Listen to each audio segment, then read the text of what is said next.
Just waiting on stuff to update over here so I can get in there.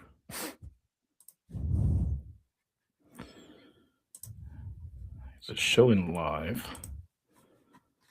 All right, so there it goes on Facebook. It goes on Twitter. All right, here we go. 5, 4, 3, 2, and 1. What is up, everybody? Thank you for joining us here on the Welcome On Podcast, a special episode, Transfer Portal Edition.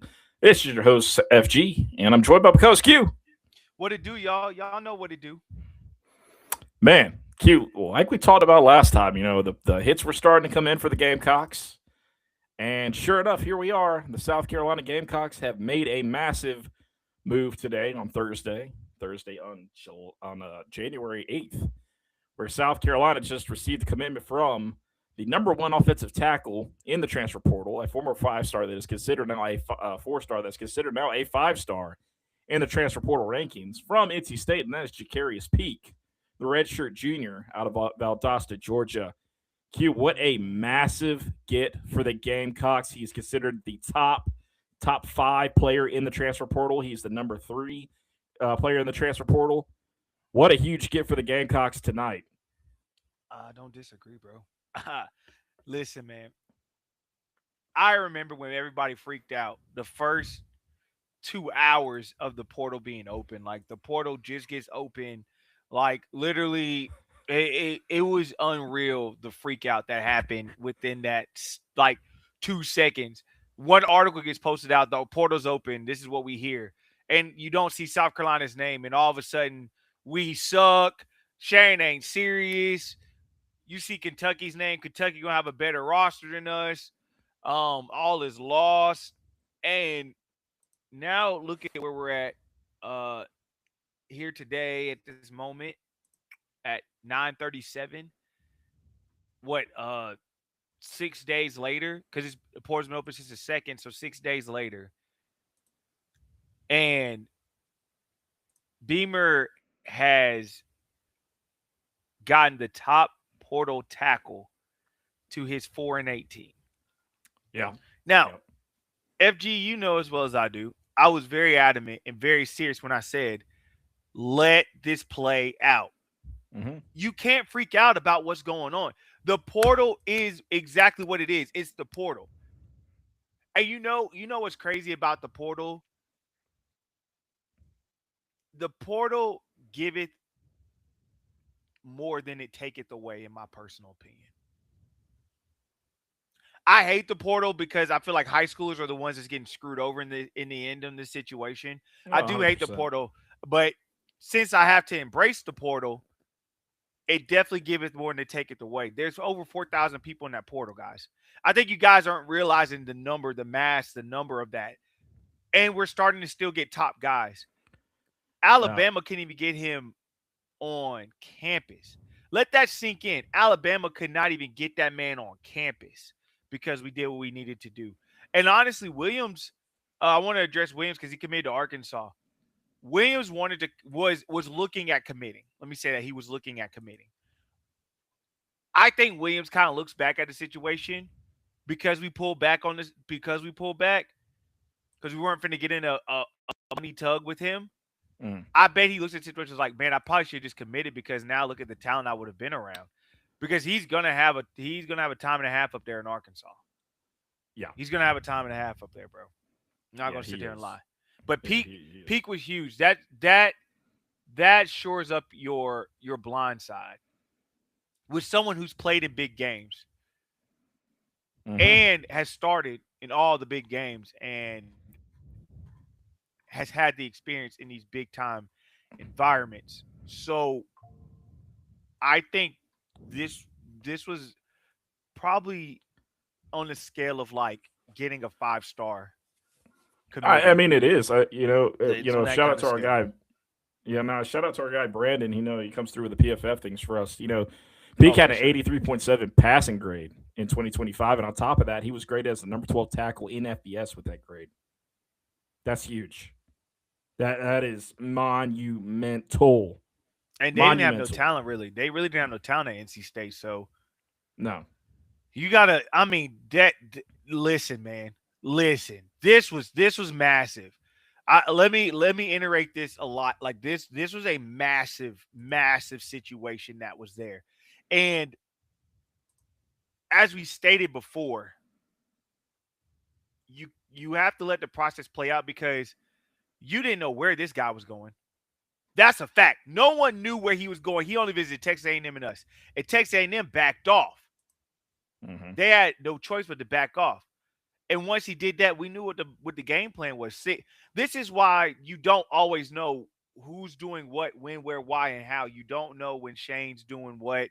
You don't know any of that process of what's going on. Like y'all genuinely don't know. None of us do. Yeah, that's the thing that with this portal. I mean, in general, with normal recruiting, it's easier to figure out where things are at, right? We have connections between, trainers, coaches, you name it, in the high school world. On the transport portal, it's a lot more complicated, a lot more complicated. It's harder to find that kind of information out, quite frankly, because for one, you don't want to know who's who and who's doing what and who's going to see what and who's who. You're right. I'm going to tell you this straight up. Mm-hmm. I got intel about in baseball during baseball season. I got intel about a certain recruit coming to visit. I put that out there, and it was no later than an hour later that I had a certain assistant coach that everybody loves with South Carolina baseball give me a ring. They did not have my phone number, by the way. So how he got my number to this day, I still don't know. But just know things are kept behind for certain reasons. I learned a lesson on that straight up. But this portal, with the whole portal, you just don't know. As Q said, a lot of things are happening in the background. I mean, last night, Shane went to go see Cole, went to see Chaz. I mean, this was happening behind the scenes. That is now out there, right? It's been out there all day, but nobody knew that was going to happen. Nobody knew that was going to take place. And here's the thing, Q. As you said, the transfer portal just opened last week, right? But here's another thing. There are players still entering right now from Power 4 teams. A lot of guys. Michigan just literally had a guy. Michigan just had that lineman go in there, that tackle. Absolutely. And that's why I say you can't just jump on the first people that come in there. And someone brought this up today. I thought this was huge because I was talking to a group of guys that are with different schools, and the money Texas Tech is throwing out there is cool and all, but everything's still a scheme fit. If you don't fit the scheme, it's not going to work. No, correct. It's not going to work. And so that's what I got it. That's what I'm trying to get everyone to understand, especially when it comes to South Carolina football. You got to have offensive linemen that can run Kendall Brow's system, that can block and have the movement that Clements wants. And now you have a bona fide star offensive tackle that can do that. That's league bound after this year. Yeah. Yeah, he is. Yeah, 100%. He 100% is. So that's a massive gift for South Carolina. Let's talk about the other guys that the Gamecocks have landed since we spoke last. Quashid Scott, right out of Marion, South Carolina. TJ Sanders' cousin, by the way, the great TJ Sanders, transferred from Kentucky to the Gamecocks, which, I mean, by the way, Cam Scott, cousin too. Yeah, so I mean, here's the thing. Scott should have been a Gamecock to begin with. I mean, we can all agree on that. Day one. We can all agree on that. But he comes in. He was a sophomore this year, so he's going to have two years at least to play for the Gamecocks. So that's solid. So a good get, by the way, Q, with that one. I mean, he was a 3-star in college, and they're considering in the transfer portal as a 4-star. So, but it's even beyond that, man. You're talking about somebody just solidified your nickel spot. Your nickel spot. You just solidified your nickel spot. Just got solidified with Scott, and Scott had one focus. He wanted to come home and play ball. He saw what Brandon Cisse did last year and said, I want to come home and do the same thing. You guys have got to understand some things. Everybody's not going to stay home initially. Everyone's not. But there's one thing for certain, two things for sure. The portal gives you the chance to come back home and finish everything out. And South Carolina gives you everything that you need from top to bottom to accomplish what you need. Look at Cisse right now. Cisse is a first-round grade at this current moment. Crazy. He was not that coming out of NC State. No. Listen, man, you have when you solidify your nickel spot as well as we just did, now you got even more confidence with your pass rush that's coming forth. When you're talking about Dylan Stewart now knows that back end is covered with Vakari Swain, with Judge Collier, now with Scott. When you got Currents coming in as a freshman, who I'm telling you right now, it's gonna be hard to keep that man off that field. It's gonna be real hard to keep him taking some snaps. You just Mhm. have so much talent on that back end. Now your front end is going to have to feast. And they're not done up there either because, as we mentioned before, Chaz Coleman, I believe, will be here this weekend. Like, I've been told he will be here this weekend. He Between will be that, here this weekend. you know, Tomorrow, the Collins brothers yep, the coming into Collins town, brothers. which is Watch huge. that. Watch that. And then I would definitely watch that.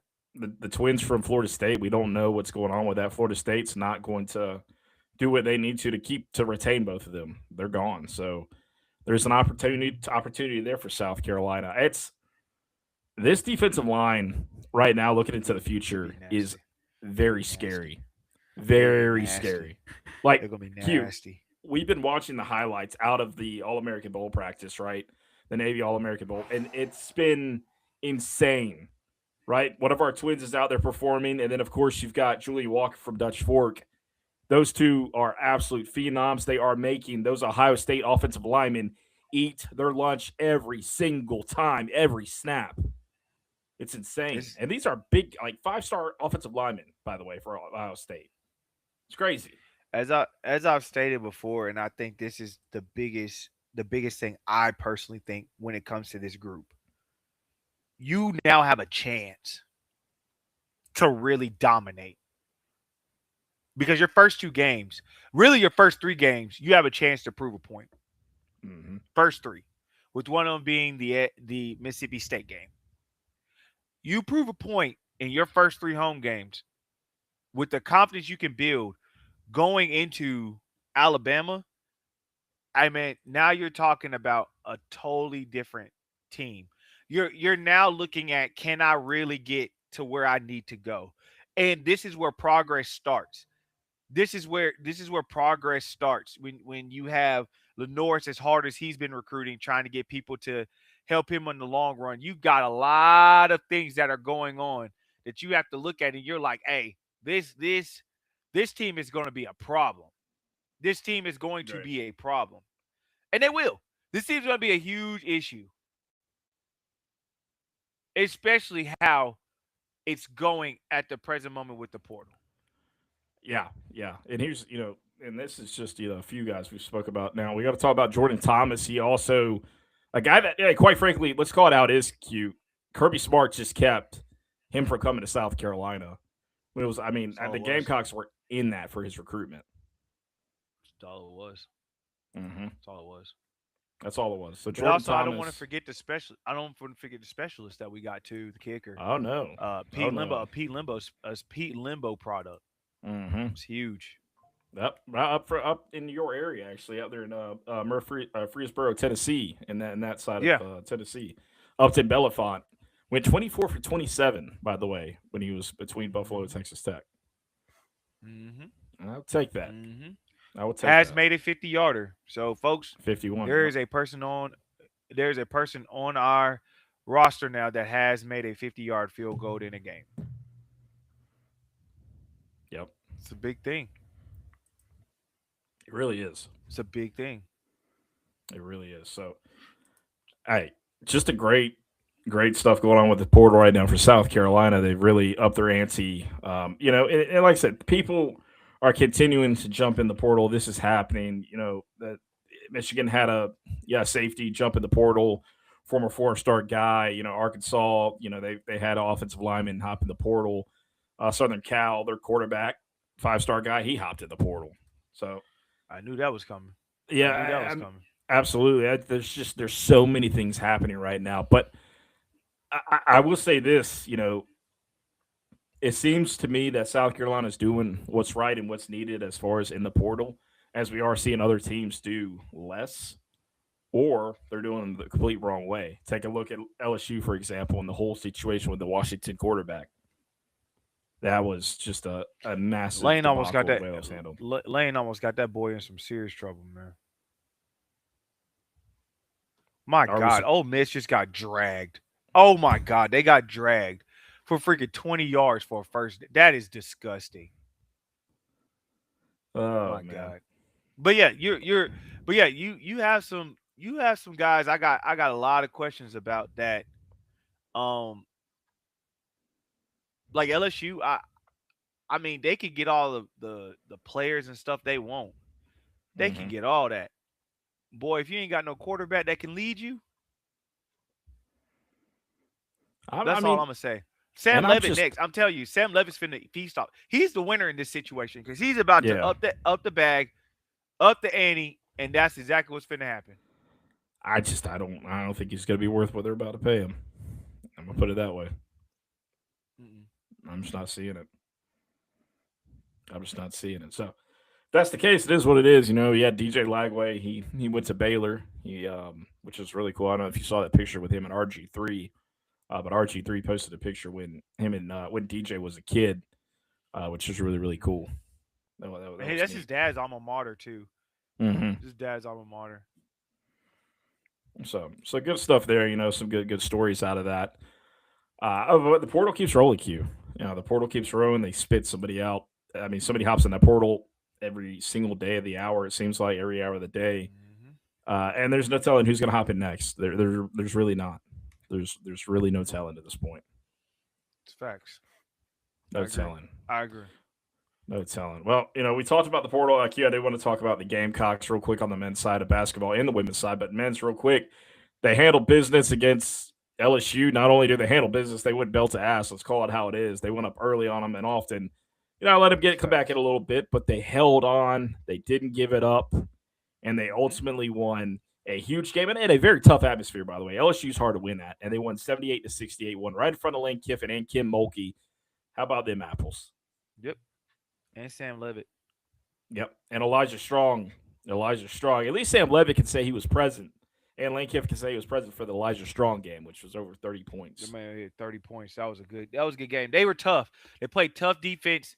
They were able to hit shots and their confidence was up. So I think that's the major thing about the situation is having that confidence, having that kind of situation and that kind of mold. That was really good for them, in Yeah. my personal opinion.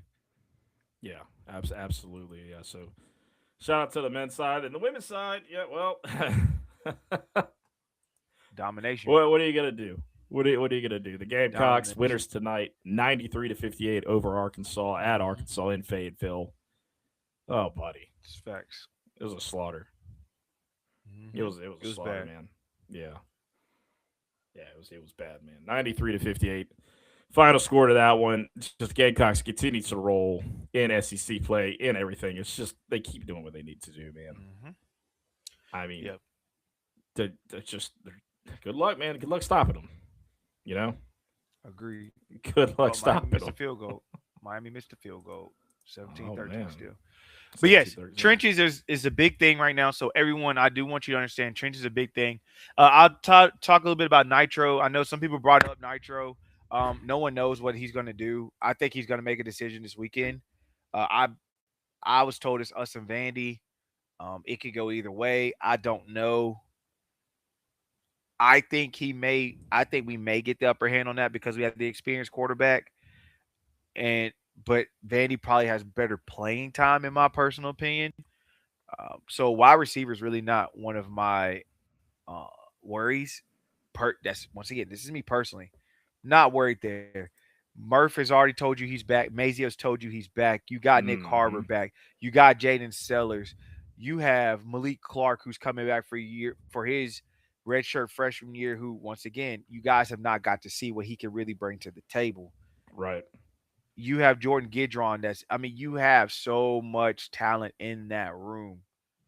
And then you have Jaden Gibson, who I guess we're still waiting on him to officially sign or whatever the case may be. But I haven't heard any mix up or anything that's going to be a worry in my from what I was told. So I'm excited about to see what this team's able to do. And even then, with the wide receiver position, you still have guys hopping in the portal. I mean, since yesterday, I think we're up to 10 or so, or 8 or so wide receivers that have hopped in the portal alone. Mm-hmm. So it's just nonstop. Nonstop, man. It's a nonstop. You're right. It's You're nonstop. right. Well, yeah, I mean, that's really it, man. The Gamecocks continue to roll into the portal. It's just a great day for the Gamecocks today, especially. And it's gonna be fun moving forward. Like I said, there's more moving pieces to watch out for. Obviously, Cole, Chaz is one to watch out for. The twins from FSU are ones to watch out for, and some other things too. So just gotta see where brothers, it goes. the Collin brothers. Yeah, the Collins. Yeah. You've had a couple guys that's on that could be good depth pieces for the offensive line that were on campus. We'll see what happens with those guys. Because you still, no matter how y'all want to put it, we can't just have starters. We need depth. We need legit depth on the offensive line. We need it on both lines. So that's what we're doing. We're trying to build there. So you just keep your mind open. You see what the portal brings for you. So there's some no-brainers that's in the portal that if we have a chance to get them, we grab them, and you just kind of go from there. Yeah, that's it, man. That's really. I mean, it's just, but the opportunities they're still popping up. That's the big thing. So just keep it's keep your mind right. Just see what happens. That's it. Well, guys, appreciate you tuning in. Welcome on podcast special episode of the Transfer Portal edition, live on YouTube, X, Facebook, all those good places to watch the show live. Appreciate y'all. Listen to the replay on Apple and Spotify, where you can rate and review the show. The Welcome on podcast on Apple and Spotify. Guys, we'll see you next time.